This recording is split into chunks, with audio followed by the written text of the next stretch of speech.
If I lost everything tomorrow and had to start again from scratch, no contacts, no properties, no reputation, here's exactly what I would do in the first 90 days. Not the theory, not what sounds good on paper, what I would actually do, the order I would do it in, the mistakes I would avoid, the shortcuts that actually work. And at the end of those 90 days, I'd have my first signed landlord agreement. I'd have a property listed on Airbnb and I'll be on track for £3,000 to £5,000 a month within 6 months. I know that sounds bold, but I've watched it happen too many times to think it's rare. Azubuike secured his first deal in 30 days with zero property experience. Jayesh had 5 properties in 90 days, making £4,000 a month. Angeline got 3 properties in less than 5 weeks. This is the playbook.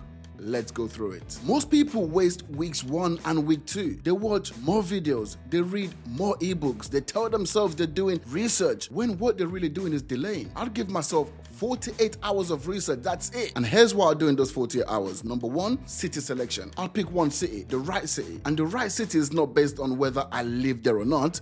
The right city is based on 3 things: occupancy rates above 65%, high nightly rates, and the supply of 2 and 3 bed flats where I can find landlords to approach. In 2026, London, Birmingham, Manchester, Leeds, and Nottingham are some of the best performing cities that actually fit that profile. I'll pick one and commit. Second, competition mapping. I'll go on Airbnb and find the top 20 listings in that city. What are they charging? What do they look like? What are the guests saying in the reviews? I'm building a picture of what good looks like in this market before I spend a penny. And third, the landlord landscape. I'll spend 2 hours on Rightmove and Open Rent looking at available properties in that city. Not to inquire yet, just to understand what's available, what landlords are advertising, and what price points are common. That's it. 48 hours. Then I stop researching and start doing. The rest of weeks 1 and 2 are about mindset. And I know that sounds like fluffy stuff. It's not. The biggest thing that stops people at this stage is not lack of knowledge. It's fear of landlord conversation. Fear of hearing no. Fear of looking like they don't know what they're doing or what they're talking about. Here's what I would tell myself. A no from a landlord costs you nothing.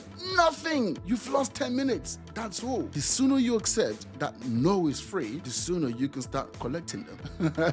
Because enough no's always lead to a yes. So quick one. If you're finding this useful so far, hit that like button. It costs you nothing. And it helps this channel reach more people just like you who need it. Now, week 3. This is the bit that decides whether you take off or you stay stuck. So let me tell you what I would actually focus on. Volume of conversations. That's it. That's the whole game. The more conversations you have with landlords, the more deals you sign. There's no shortcut. There is no clever angle. There is just a numbers game. And the people who win are the people who put themselves in front of the most landlords in the shortest period of time. So with that in mind, if I was starting today, I'll squarely focus on running ads on Facebook and Instagram. I'm telling you, it is by far the quickest way for a complete beginner to start having conversations with serious landlords from day one. With a budget of just £300 for the month, you can expect to get at least 1 landlord inquiry a day. That's 30 inquiries across the month. And it's not just the volume that matters here, it's the quality. Like, think about the difference. If I cold message a landlord on Open Rent, I'm the one chasing. I'm the one trying to get them to pay attention to me. I'm the one trying to convince them I'm worth 10 minutes of their time. Now flip that. The landlord has seen one of my ads. They've watched what I do. They've understood the offer that we're making. Then they've reached out to me. They've literally asked me to contact them. The dynamic is completely different. So when I get on that call, my opening line is literally, "Hey, Mr. Landlord, you reached out to us about using your property as an Airbnb." That's it. That's the whole opening. Why is that so powerful? Because I'm not in a begging position. I'm not selling. I'm in a position to offer a solution to a problem they're already trying to solve. That's a totally different conversation. Now, out of those 30 inquiries a month, you can expect around 15 real conversations. People who pick up the phone, they talk to you properly, and they engage with what you're actually saying. Now, quick note, if you've watched my previous videos, you already have my Open Rent script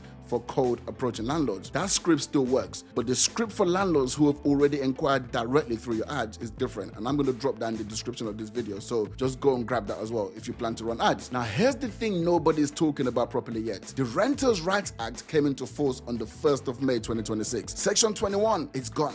Fixed-term tenancies are gone. Landlords can't easily remove a bad tenant anymore. The risk of the traditional rental model has gone up significantly. Now, I'm not saying that to scare them. I'm saying it because it's true. And because a landlord who understands their new risk profile is a landlord who's far more open to handing the property to a professional manager. So on every single call, I would say, I know the landscape has changed. I want to show you a way to get more money from your property with less of the headache you're reading about right now. That lands every single time. Now, month 2 starts with a signed agreement. Out of those 15 real conversations from your ads, here's what I'd realistically expect from the data we're seeing right now. Around 10 of them will have properties available right now or within the next month or so. And out of those 10, you should be signing at least one deal. At least. Now, that's the maths. And that's the reason volume of conversations matters more than anything else. The more inputs you have at the top of the funnel, the more deals come out at the bottom. Now, here's how I'd get the most out of that conversation. Show up to every landlord conversation with a one-page proposal. Not a long document, just a one page. It shows what I'm proposing, what they will make, how it compares to a standard let, and what my guarantee looks like for them. Now, I'd also have photos or screenshots of comparable Airbnb listings in the area. This tells the landlords I'm serious and I'm talking from data. Most people who approach them have nothing. A one-page proposal makes you look like a professional. And once the agreement is signed, I'll give myself 7 days to get that property guest ready. Photography on day 5, listing live on day 7, launch pricing 10 to 20% below the market rate until you've got your first 3 to 5 5-star reviews. Then you just move it back up to full rate. And if bookings come flooding in from day 1, then just drop the discount or remove it altogether. The point is to attract guests, not to lose money. Now, your first booking goal within the first 10 days of the listing going live. That's it. And by the end of month 2, the property's live, the first bookings are coming in, and the first reviews are landing. Now, on the partnership model, you typically take home between £500 and £1,000 in your pocket as your partnership fee, depending on the property, the location, and what you negotiated with the landlord. Now, that doesn't sound like 5K a month, right? Not yet. But here's why this number doesn't matter. What matters is that the system is working right now. Month 3 is where the momentum builds. By the end of month 3, my realistic goal would be to have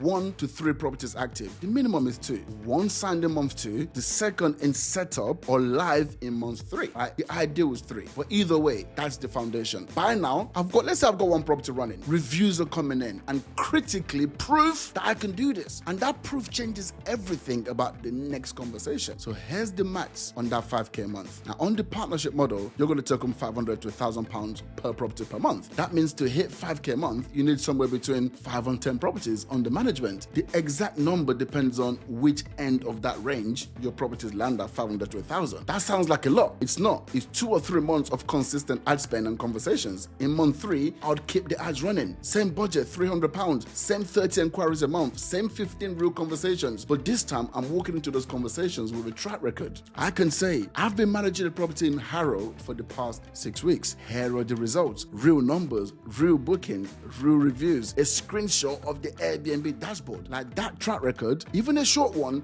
changes the conversation completely. You go from, I want to manage your property to, here's what I've already done. That shift is worth its weight in gold. Now, from month 3 onwards, the timeline to 5K is straightforward. Again, keep the ads running, keep having conversations, add 1 to 2 properties per month, build a simple team, a cleaner, a co-host, for guest messages. Realistically, I would expect to hit 5K a month between month 6 and month 9 after that first deal. Like, that's the range. Some get there faster, some take a little bit longer. Jayesh hit 4K a month in 90 days with 5 properties. Now, his pace is not typical. I want to be honest about that and not overstate it. But the important thing is that it's possible. With focus and full commitment to the process, those kind of timelines are within reach. Now, if you've stayed this far, be sure to hit that subscribe button. This channel is for people just like you who are actually building something. And I put out 2 of these videos every single week to help you along that process. So here's what I want you to do after you close this video. Now, I run a free masterclass every Wednesday where I break down the entire process of building a successful Airbnb business from scratch. The full picture, the model, the numbers, the ad strategy, the landlord conversation, how it all fits together. It's free, it's live, and if you're serious about doing this, it's the next step that you should take. The link to register for the next one is going to be in the description below. Just go and grab your spot now, and I'll see you there.